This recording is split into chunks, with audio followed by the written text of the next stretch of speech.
What's going on, everyone? It's that time of year again. New Year's Day. So we have to talk about all of my favorite top 10 records of 2021. It's become a staple now for And the Polars YouTube. So hopefully you're ready to go along for the ride. Also along for the ride is my lovely wife, Lady Chapel. What's up? Yep, she's here to hang out to help with the conversation, talking about this. So it doesn't seem like I'm just blabbering to you, I'm actually having fun with people.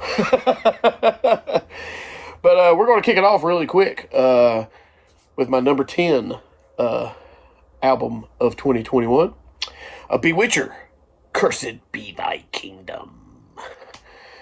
This was definitely one of my favorite little thrashy underground records. I mean, they're thrashy, but they're just metal, just a metal band, straight up just Satan and rock and roll, that's that's all you can really say. I mean, Bewitcher's been out for a little while now, but this album sounds really good. It sounds a little more well produced than their other stuff, but it still don't feel overproduced. It don't feel too clean or anything. They still cling into that underground sound, and that's part of their charm. One of your favorite songs is on here, "The Valley of the Ravens." What was it? Start the fire. Oh, light the fire. Start the pie. The witch must burn.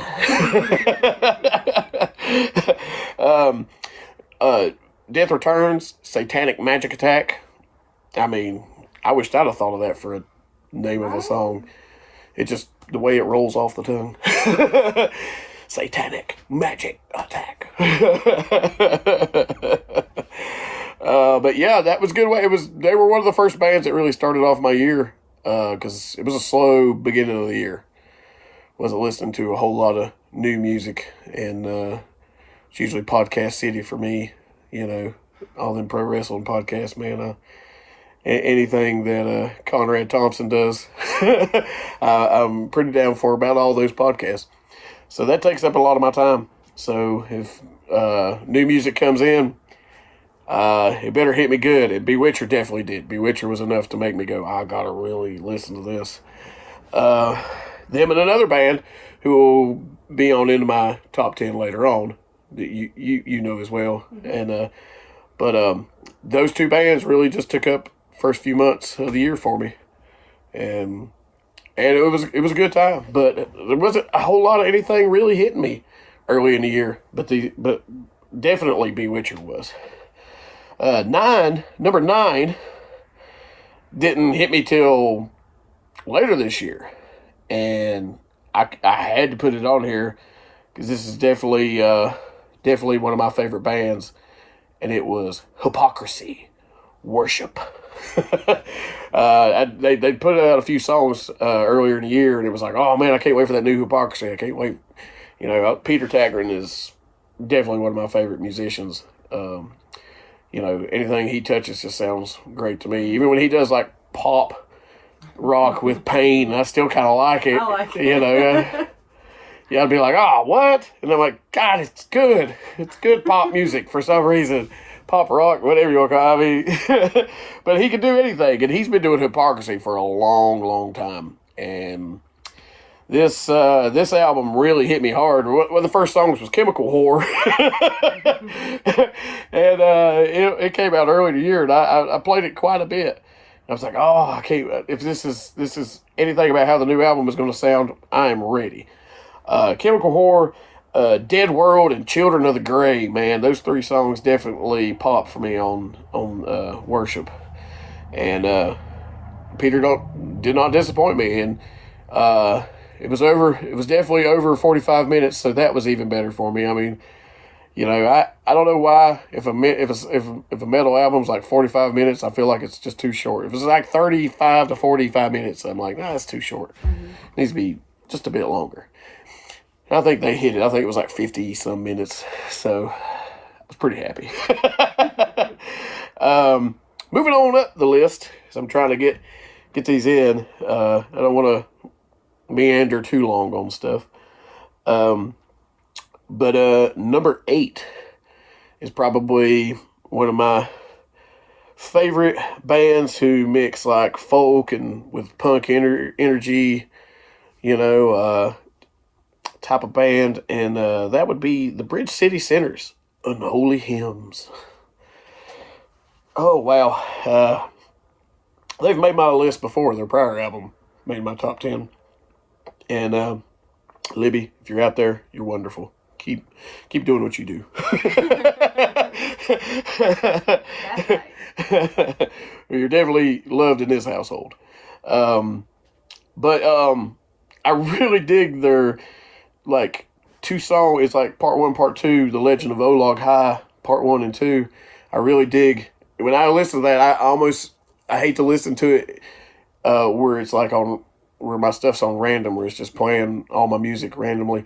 And that one of the songs will come on, I'm like, I got to hear the other one. It just feels like it's one giant good song. And Rock Bottom, say, ain't no rock bottom for me. I love that shit. Sing that shit all day. And Devil Like You, where I think it's the violin player does the male vocal in the song, where they're sort of she sings a verse, he sings a verse, and they sing, then they sing it together. Basically about marrying a woman and murdering her. So the video is pretty amazing. The video is pretty awesome. The video is visually pretty cool. They usually do pretty good in their videos. This one, they really went for creepy in this one instead of, hey, we're just like punk rockers who play folk punk or whatever, and we're talking about drinking and jamming. Just facetiously talking about the devil, but no, I mean, this video really come out pretty creepy, which I dug. I dig them. I haven't heard anything about them I don't like, so they just seem to be getting better and better with each release. So I'm always looking forward to new Bridge City Sinners. Jumping all up to number 7, the other band talked about beginning of the year. Really was, I definitely played this more than the Bewitcher. And let me tell you something, these girls will melt your face off with their music.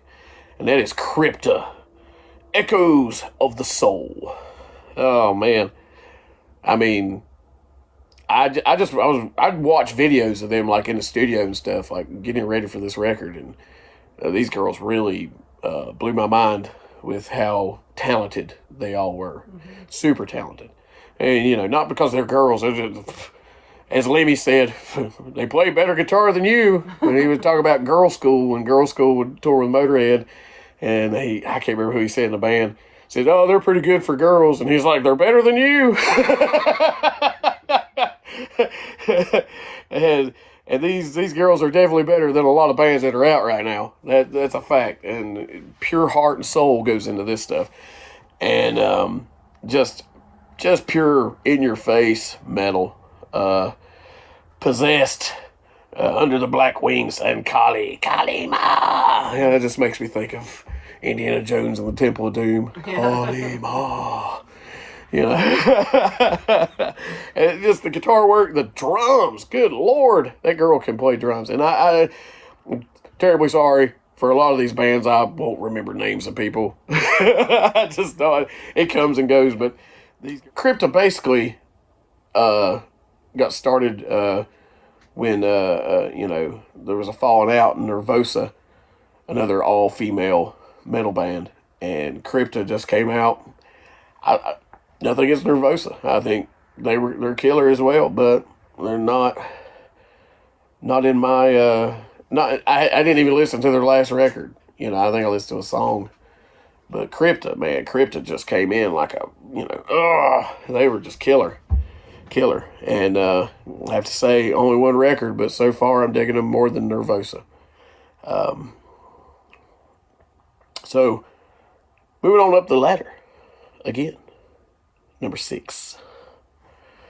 Number 6 also came late in the year.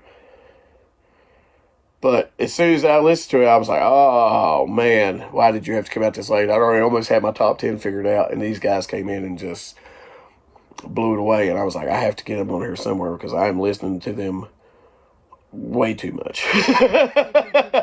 And I love them anyway, but they were actually my number one, I think, of last year, and that was Swallow the Sun with their new album, Moonflowers. Sounds real metal. Moonflowers.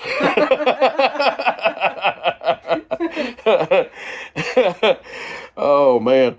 And they, of course, don't just, if you're really into the doom, you know, the real slow, doomy stuff, and then like death metal, black metal shit out of nowhere, you'll love these guys. And I mean, they just write brilliant music. I've been a fan for a very long time, probably well over 10 years now. And they have disappointed me a couple times with some stuff. But the last couple albums have not disappointed me at all. And we've seen them live a few times. Yes. Together. At least 3 that I know of off the top of my head. We've seen them 3 times. Sounds right. And I've seen them once before that. Mm-hmm. And so, but they always sound great. They always do great live. The last time we saw them was really good. It was amazing. That was probably the best I'd ever heard them at the Underground, which there is video footage of that in Chapel's Concert Chronicles. You can go back and find it on the YouTube.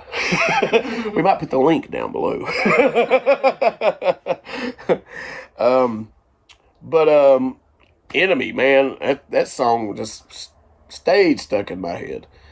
And let's see, what else we have? Woven into Sorrow. Such a Swallow the Sun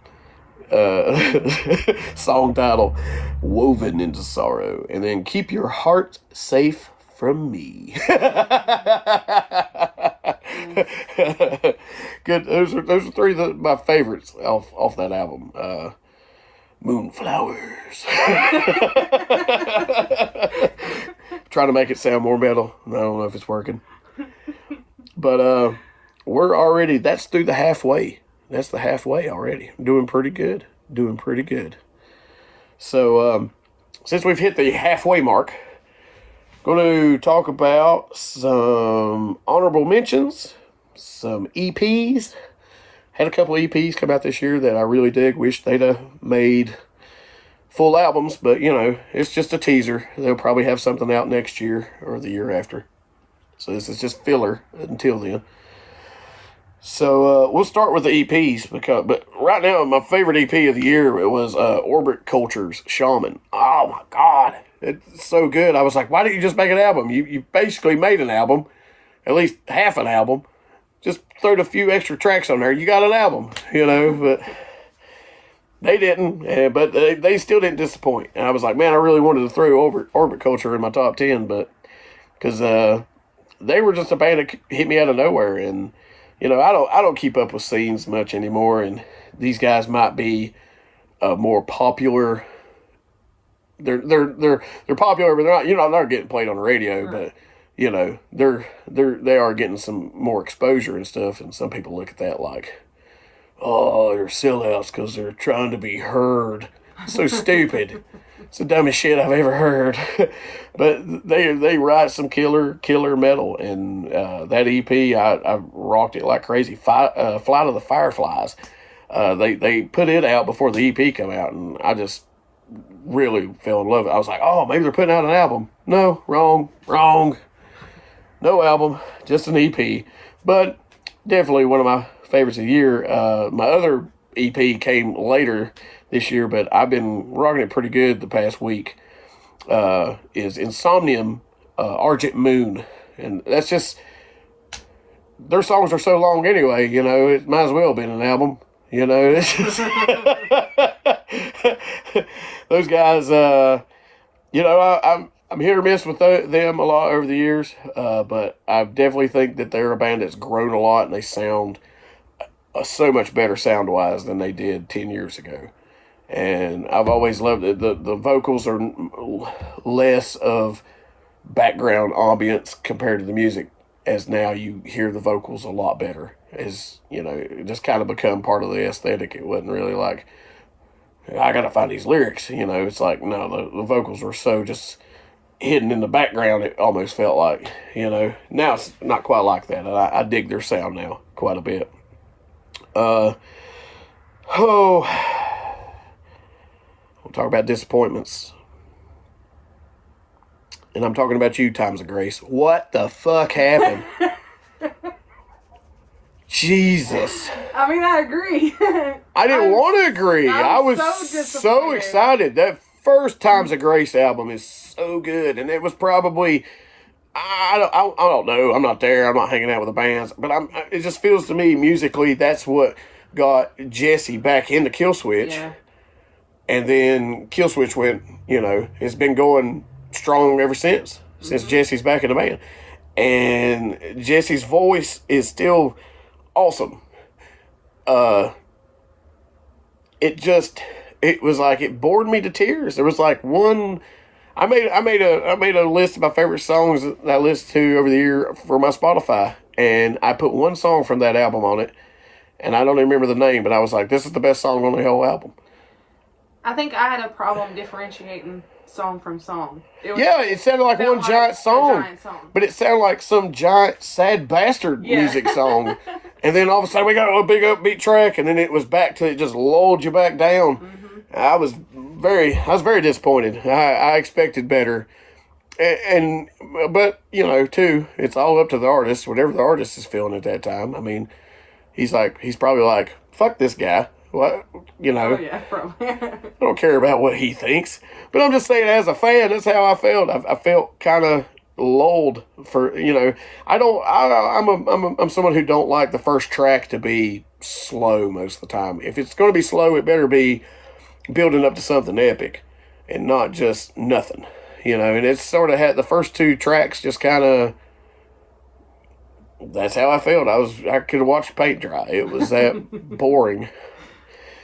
And then they pick it up a little bit, and then they drop it again. And it's like, okay, I don't like the formula of how this record is going. I'm sorry, Times of Grace. I really wanted, I guess, a different record than you wanted to make.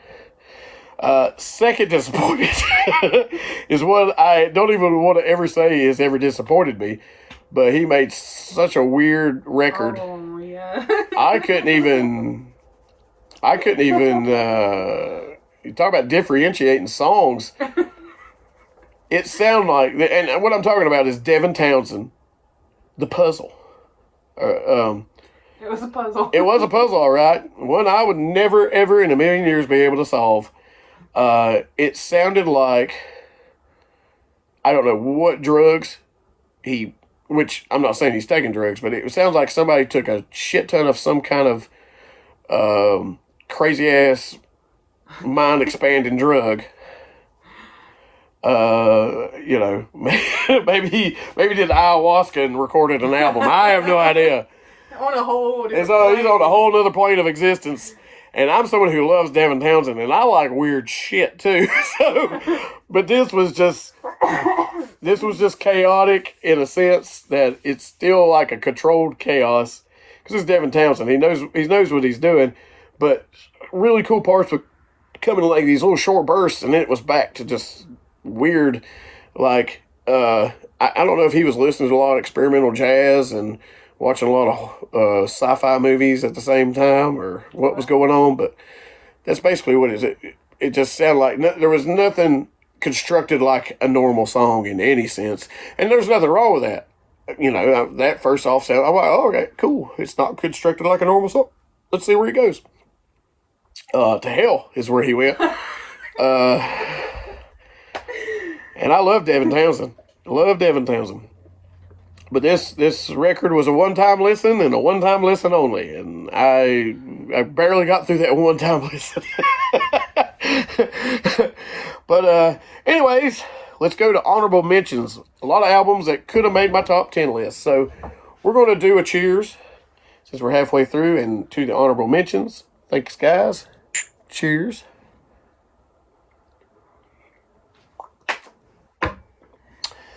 First was one that did come out earlier in the year, but it just didn't latch on to me for like the other two did. And that was Cannibal Corpse, Violence Unimagined. Not a bad record. It was heavy. It was brutal. I mean, but when you hear Cannibal Corpse, you've heard Cannibal Corpse, and it still great. It just rather go see them live or something. They're one of those bands that just kills live. And I mean this was great, and Eric Rutan played on guitar on the record from Hate Eternal, and he's a pretty well known producer within the death metal community. But it just I don't know, it just didn't stick with me. Well, like another band, I like their album. I liked it. It's good for background stuff, and it's another one of those controlled chaos type bands, and that's Portal. Oh, yeah. Yeah, Portal put out a record this year. You forgot about that, didn't you? Yeah, I did. A vow. Every once in a while, I'll torture Lady Chapel with some Portal. But usually a lot of cool live stuff. They are a band to see, and it is the visual along with their chaos that makes them what they are. And but this album was, I mean, if you dig Portal, you're gonna dig this record. It just didn't make my top 10. Another blast from my past, especially my high school years.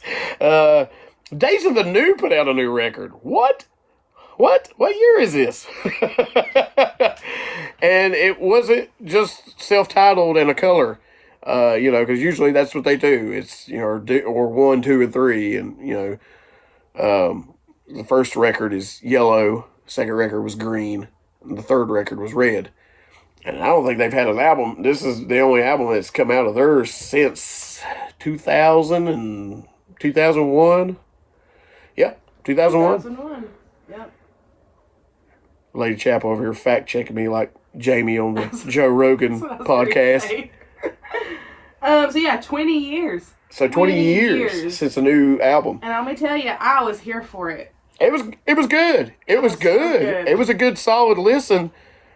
It was nothing that made me go, oh, I mean, it was good. Not that I didn't expect it to be good, but just wasn't going to crack my top 10. No, I mean, you got a pretty solid list. I got a pretty solid list. But talk about nostalgia, though. It was very nostalgic. Yeah. Very nostalgic.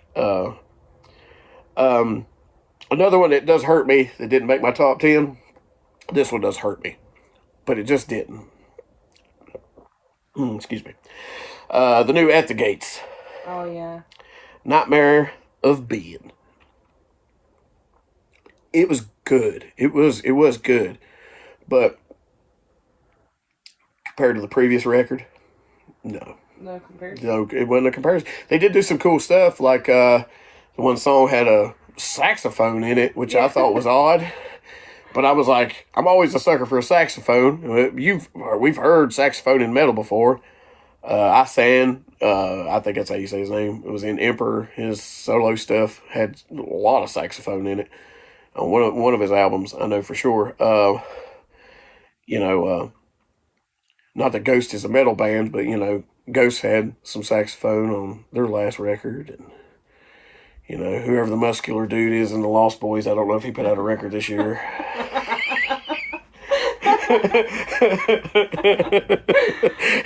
Not really sure, but anyways, it still was good. It was still At the Gates, but I don't know. At the Gates usually, as soon as it comes out, I'm just like, At the Gates, At the Gates, At the Gates, and this one didn't really have that effect on me. And but I guess it was because they sort of changed up the formula a little bit. They tried to do a little new, newer stuff, and it just didn't latch on. This record, though, did latch on for one of my favorite female vocalists, but I didn't really get to listen to it till later in the year, so it didn't really crack my top 10. And I should have listened to it earlier, because it had come out earlier, but I didn't. I had almost completely, I was so enamored in the rest of this, I'd almost forgotten she put out a record. But that's Suzanne Santo, Yard Sale. First of the record is a little slow. The first 3 songs is a little,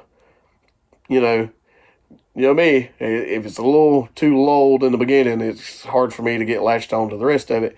So, but after about the third song, it starts really kicking in. That Bad Beast song is a bad, bad song.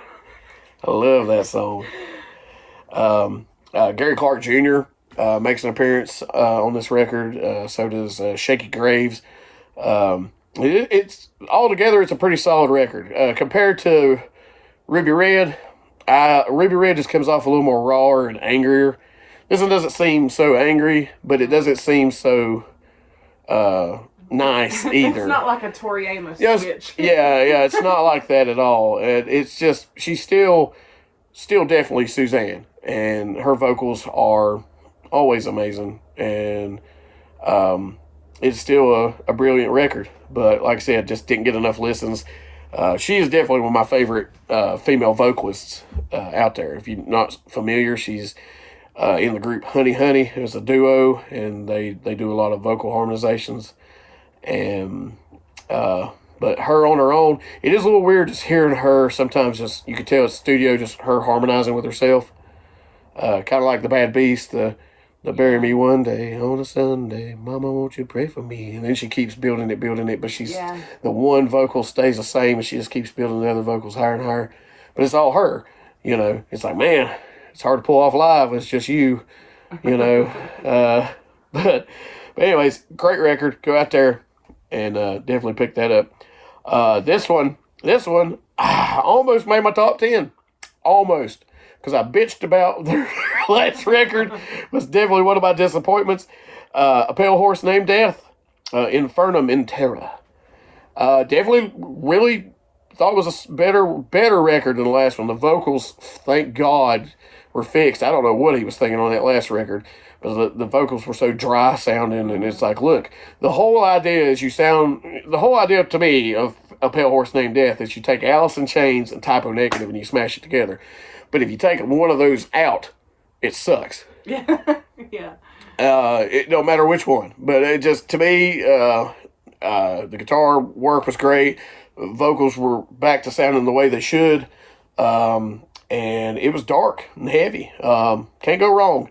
But like I said, if I'd probably heard them like midway through the year or, beginning of the year, they definitely probably would have made my top 10 with this record because it was a fun listen, and it felt like, yes, they're back. They're back to sounding the way they need to sound. So, very happy for those guys. I know Cradle of Filth put out a killer record. Right. It's like, well, how is this not on my top 10? Because, as a long-time Cradle of Filth fan, I've been a fan since like 98, 99. So, it's 2021. It sounds ridiculous to say that Cradle of Filth has been around that fucking long, but they have. The first time I heard of it, just blew my mind that a guy did vocals like that. It was just crazy. And compared to how the sound is now, it's shit. It was shit back then. Some people probably say it's shit now because there's a lot of Cradle haters out there. But this was great. It felt like a throwback to the first record I ever bought, which was Cruelty and the Beast. It felt like that, but of course, the vocals were cleaner. The drums definitely sound better. But didn't quite make it. The new keyboardist, vocalist, great job. Yeah. Great job. Because the girl, I can't remember her name before, and we've seen them live, and she pulled off a great job doing the keyboards and doing some of the vocals. But this girl really hits some of those operatic sounds, I think, a little better. Yeah. A little better. Let's see here. This one, I'm surprised, really surprised. This just tells you what the next few must have been awesome if these guys didn't make my top 10. And that's Bayest, Necro Sapiens. Definitely was probably one of my favorite kind of death metal records of the year. Yeah. And I was like, man, it's so hard not to put them on here. But a lot of these other bands just outdid it for me just a little bit for a reason or another. But Bayest, go out there, get that, download it. I don't care. That's some solid good death metal. You guys should definitely check that out. Max Cavalera and his son put out Go Ahead and Die. Was another one, which is self-titled, Go Ahead and Die.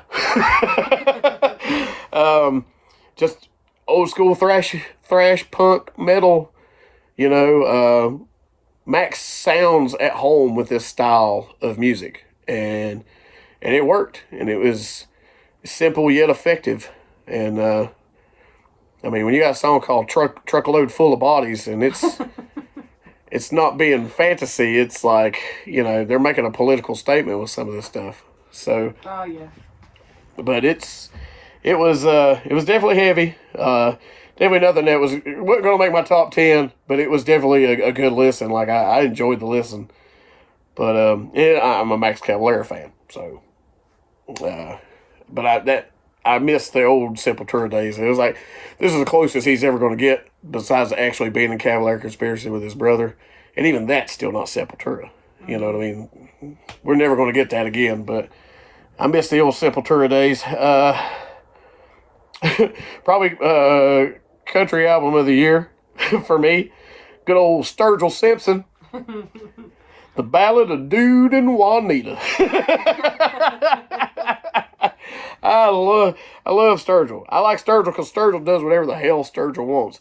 Sturgill will be like, well, you might think I'm going to put out an outlaw country record, but I'm going to put out an experimental rock record, and I'm going to Japan and having people write an anime around it with that Sound and Fury, which also, I think, you know, didn't crack my top 10 when it came out, but it definitely had an honorable mention because I played the hell out of that album. Mm-hmm. And this album was definitely toned down a lot more. It was more country, a little more slow bluegrass in sound, not sped up bluegrass or anything, but it definitely had that little bluegrassy, little old school country, and Sturgill's voice is great. So kudos to Sturgill for putting out a good solid record. Last of my honorable mentions, this stoner metal guys just kill me. I love this name, Bog Wizard. These guys, man, they don't disappoint. They put out exactly what you think they put out with a name like Bog Wizard, you know. They should change their name to Bong Wizard, but, you know, I think the idea is to be stoner swamp metal. So Bog Wizard, but Miasmic Purple Smoke. So yeah, poisonous purple smoke. So whatever that purple stuff they're getting ain't good for you if it's miasmic. Ain't no purple haze. But definitely, if you like stoner do with some death metal vocals and not death metal vocals, they had a song on there that had some clean vocals on it. I was like, whoa, that's out of nowhere. But it's still stonery. It's like it's all about being stoned with these guys, I think. But before we hit back in, I get to my number 5, there's a few bands I'm anticipating stuff from next year. Definitely Crowbar. Heard the new Crowbar song, and I'm definitely ready for Crowbar. Anybody who knows me knows that I'm a big Kirk Windstein fan, I'm a big Crowbar fan, and I'm ready for that. 2, we got Zealand Ardor. We just saw Zealand Ardor this year, and this makes the second time I've seen them and blow me away. They've put out so many songs from their upcoming album that I thought it would be out before Christmas. I was like, oh man, they're going to have an album's worth of stuff out before Christmas. Wrong. How dare you guys? How dare you? I mean, 2021, we really needed some Zealand Ardor, man. You're going to give it to 2022? You could have been number 1 on this list. The other is Ghost. Ghost put out Hunter's Moon for the Halloween Kills soundtrack. Mm-hmm. And at first I was just like, it's okay. But then it got to where, and the more I heard it, the more it gets stuck in my head. I just be walking around the house, you know, and just walk around the house. It's a hunter's moon. And then that guitar, it would kill you. The guitar part is really what stuck with me from that song. But yeah, those are anticipated. So, number 5, we're going to get right into it. I think we need a shot for number 5. Do we need a shot for number 5? Absolutely. All right. Cheers to starting the list back up.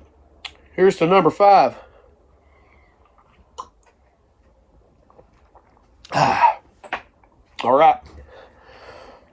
My boys.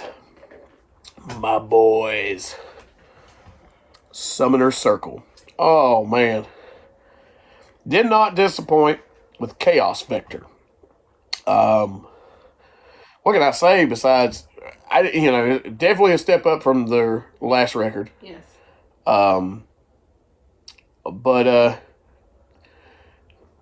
I don't know. I don't know if it was a production thing. If it really was that. I mean, the same energy, the same mystery with Summoner Circle is is still there. But I don't know, man. This one really just popped for me. A Vessel was is a really cool song. One that really I dig the name and the song itself was very different for them. I think musically was Hierophants. I think that's how you say it. Hierophants. It's. I'm a country boy from the mountains of North Carolina. I don't use words like that. But oh man, it was beautiful, beautiful song. And of course the title track, Chaos Vector. Yeah. I mean, I rocked the hell out of it. Honestly, I'm wearing my Sorcia shirt because of Leo Dyer from Summoner Circle. He's sort of, he was in Summoner Circle, then he's not, and then he was just sort of helping out. And so I still consider him part of the boys. You know what I mean? He's family. He's always going to be family with those guys, no matter where he goes. But I wore this just to make him jealous because I know he likes Sorcia. And I know he'll watch this later. He might be watching this on New Year's.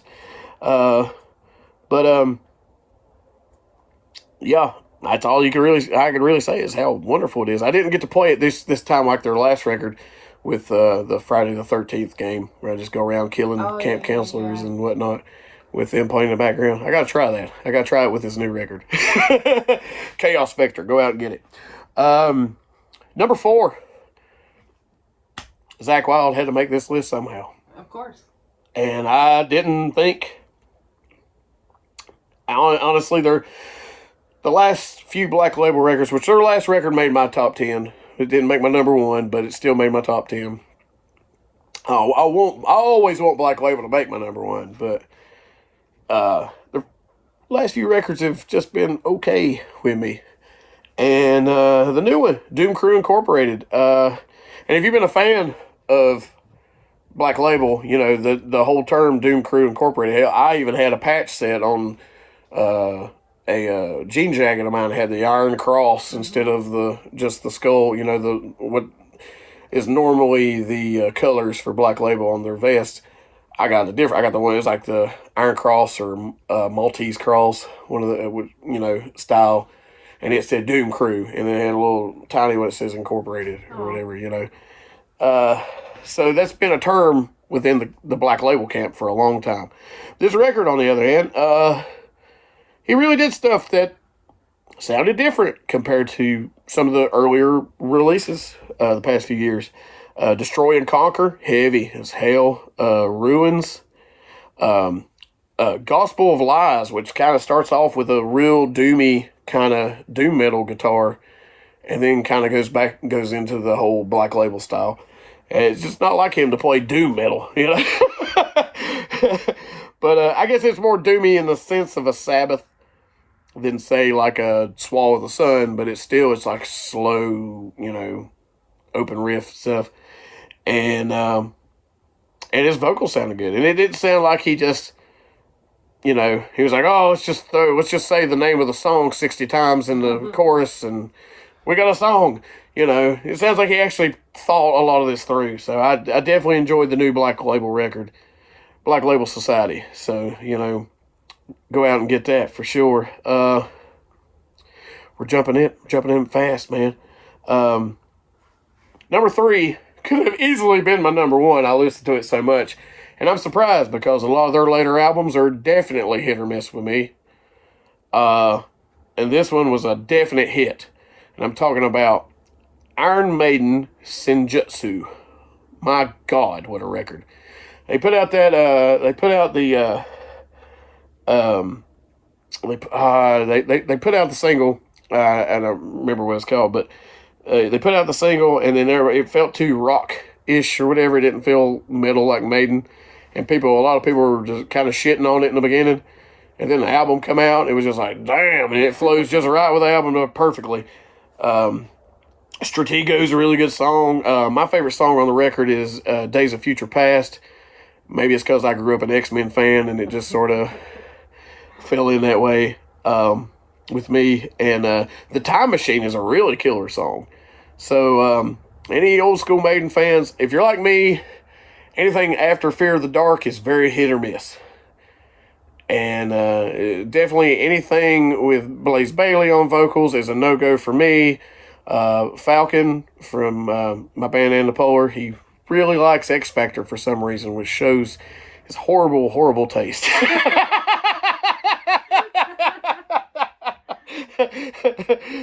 He knows I love him.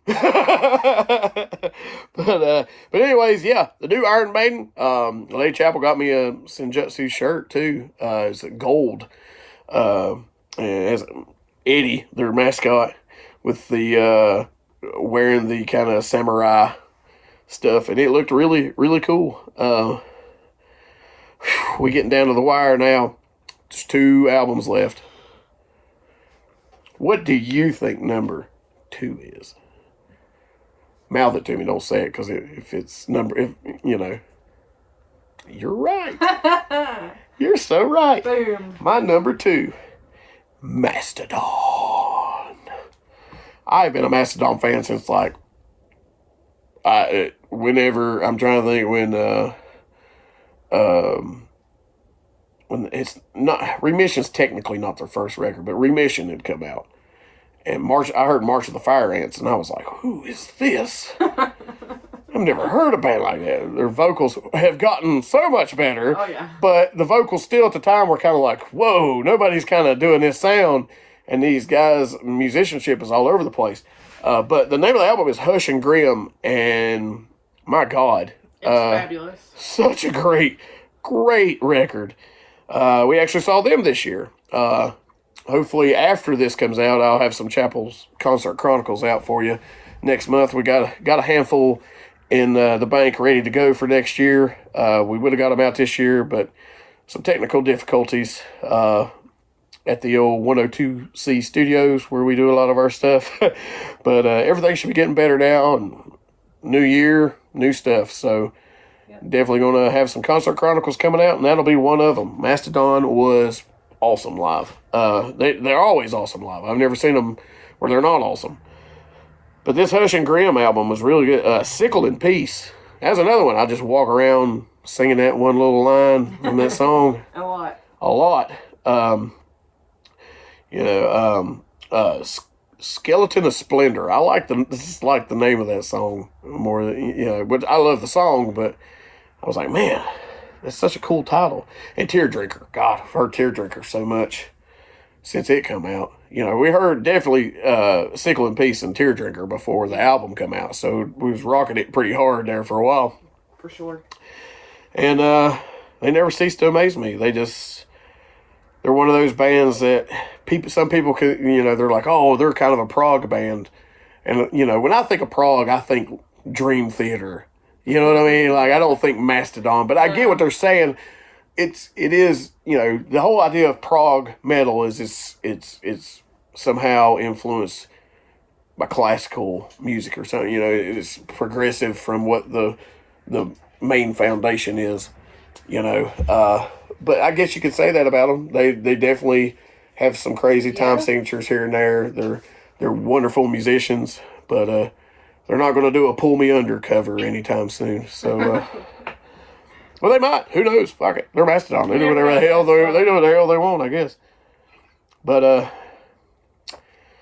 third and final shot of the video is for the number 1. Lady Chapel's getting it ready. Of course, it's Jaeger. It's Jaeger. Got to be Jaeger for. Well, last year I did rum. And that was not a good thing because I was obviously going back and watching the video. I was obviously inebriated. That rum hit me way too hard. So cheers. And here is to my number one album of the year. And guess what? It's not a metal record.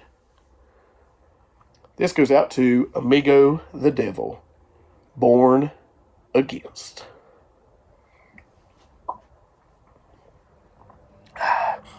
The king of murder folk music. Which, when you say that, you think, they're like, oh man, all he ever writes about is serial killers. But that's not true. He has a couple of serial killer songs, and the rest of them are fun songs or songs just about life in general and his point of view. And, he might throw a little humor into it, but he's really telling you something serious, This album is no different. It really, this is an artist who really hits me. No matter the album, it seems like he just gets better and better with each record, sound wise and content wise. I mean, if you listen to the first record and you come to this one, you could definitely see the progression of this artist. But my biggest one thing I don't like about the record, even though it's my number one, it's too short. Yeah. It's gone. It's done. I'm like, if I want to listen to a punk record, I'll listen to a punk record. When it's that style, I want it to last just a little longer. But it is what it is, and there were some solid good songs on there. Murder at the Bingo Hall, according to Spotify, was my most listened to song.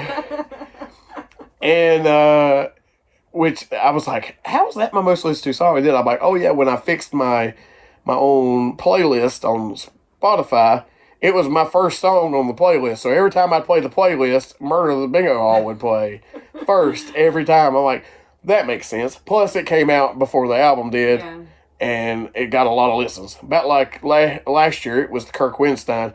Like I thought Amigos' Delilah cover was going to be my most listened to song. It was my number 2 most listened to under Kirk Windstein solo record. What was the name of that song? Anyways, it's not important. We digress. It is on my top 10. It's number 1 of my top 10 albums of 2020. So, but we're talking about 2021. So, but Amigo the Devil. Besides Murder at the Bingo Hall, Quiet as a Rat. It's got some heavy, heavy lyrics. Yeah. Some heavy, heavy lyrics. And 24 Karat Casket. I think that one is just a fun little song it's sad, but yet it's, he's just telling the truth of the matter, Mm-hmm. He's, I guess it's better to die in a 24 karat casket, But his way of looking at life and his lyricism, his humor. Another one we saw live this year, and we were right up front for, and I was very happy. See him sweat. Yeah, you could definitely see him sweat.